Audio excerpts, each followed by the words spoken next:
I was 15 when my mom died. It was sudden. Shocking. A car accident, they said. A late-night crash on a rain-slick highway. No witnesses, no photos, no open casket. Just a phone call from the police and a closed box at the funeral. My dad was a mess. I remember the way he collapsed on the floor when they told him. I'd never seen him cry like that before. Not even when we lost Grandma. Everything after that felt like a blur. School stopped mattering. Meals stopped happening. The house went quiet and stale, like all the air had been sucked out of it. One minute, she was making grilled cheese in the kitchen, humming to herself. The next, gone. We tried to move on. Or, I should say, he tried. I mostly drifted. Therapy didn't help. They told me to let it out, but all I felt was numb. She was just gone. No goodbye, no last words. Just a voicemail I replayed on repeat until my phone died. Hey, honey, can you pick up some eggs on the way home? I love you. See you soon. She never came home. A year later, Dad found her old journals. I read them cover to cover, hoping for something, anything, that would make the pain make sense. But they were mostly grocery lists, notes about bills, and the occasional entry about how much she loved us.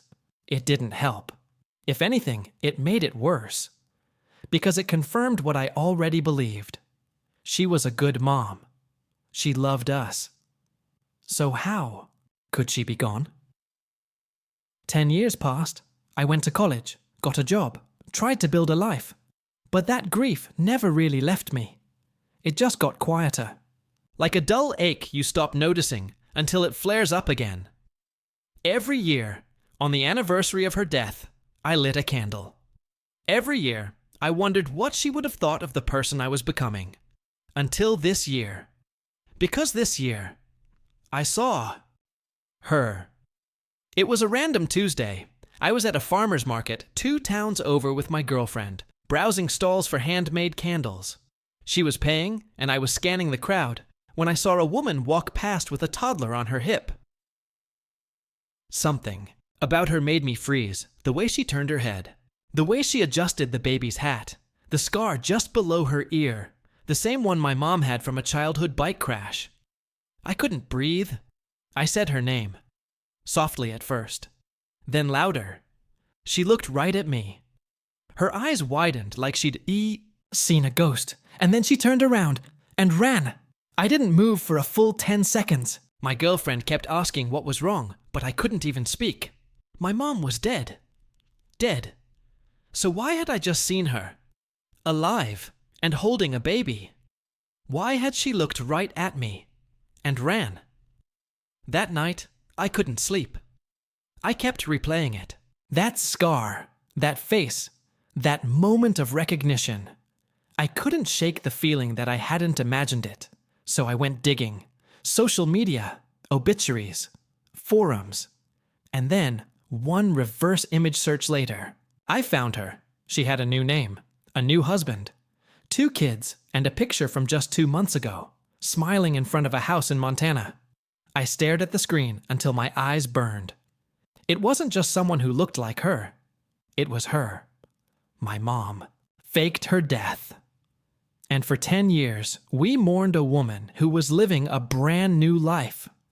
Like we never even existed. I couldn't stop staring at her photo. Same eyes, same smile. That little freckle by her left eyebrow. Undeniable. The caption read, "Sunday hike with my loves.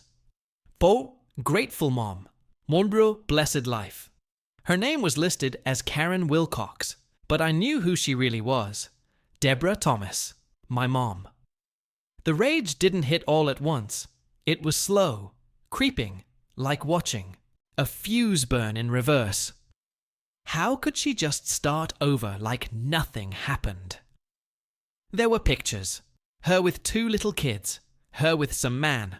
Blonde, tan, annoyingly handsome. Smiling like the world had never broken. There were posts about and homeschooling struggles and picky toddlers and family taco night. Family, like she didn't already have one. Like we hadn't cried over her casket. Like I hadn't spent every birthday wishing she could see me blow out the candles. I didn't know what to do, so I started digging deeper. Public records, tax filings, marriage license. Her new husband's name was Brian Wilcox, former paramedic, now small business owner. They'd gotten married in 2016, 3 years after she died. There was no record of a legal name change for her. No evidence of a new social security number. Just a quiet disappearance. And a new life that bloomed like nothing had ever gone wrong. I wondered if Brian knew who she really was. I wondered if her new kids knew they had a half-brother. I wondered if she ever thought of me. Of my dad. And then I wondered something darker. Did she ever love us at all? I finally told my dad. I showed him the photo, her name, the evidence. All of it. At first, he didn't believe me, said it was impossible. A cruel trick, but when I pointed out the scar under her ear, the one he used to tease her about, he went silent. For a long time. And then, barely above a whisper, he said, I always thought the crash was weird. They never showed me the Fatio Thou body. The next few days were a blur. My dad locked himself in his office. I heard him on the phone with lawyers, with the police, with someone. He never told me what was going on. And me, I did what any emotionally stable person would do. I created a burner Facebook account and messaged her. Hi, you don't know me, but I think you might be my mom. I stared at the screen for hours after sending it. Nothing. Then? Seen. No. Reply. Not that day. Not the next. But 2 days later, I got a knock on my apartment door. It was her, standing there, shaking, wearing sunglasses and a hoodie, like she thought she could disappear into the background again.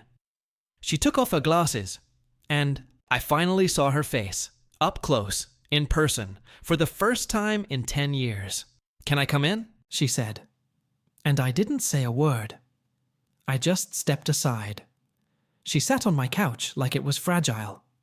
Like I was fragile. She looked older, but not that different. Her hair was shorter. Her voice was the same. And the way she looked at me, it wasn't guilt. It wasn't grief. It was like she didn't know who I was anymore. I didn't mean for you to find me, she said. It was better this way. Better? I nearly laughed. 10 years of mourning. A funeral. Therapy. The trauma. Better for who? I wanted to scream. To demand answers. To throw every emotion I had. Bottled up in her face. But instead, all I could say was, why? And she looked me right in the eyes. And told me something that shattered everything I thought I knew about our family. The moment I asked why, her entire posture changed. Her back straightened. Her face tightened. She wasn't just preparing to tell me the truth. She was bracing for the fallout. Because I was drowning, she said quietly. Because I didn't see another way out. She started to explain. Slowly at first, then all at once, like ripping off bandages that had stayed stuck for too long. Back then, our family looked happy from the outside. But according to her, it wasn't. She claimed my dad was controlling, that he had anger issues, that he manipulated her into being the perfect wife, the perfect mom, and punished her, emotionally, when she failed. He didn't.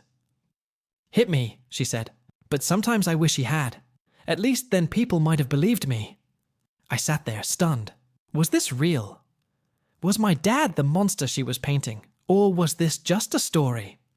Another lie, built to justify the unforgivable. Told me she'd tried to leave once, when I was 9. Said she packed a bag, left a note, made it halfway out of town. Then Dad found her at a gas station. She never told me about it, and I don't remember anything. But she said he made her come back. He told me I'd never see you again, she whispered. That he'd bury me in court, that I was crazy, so I stayed.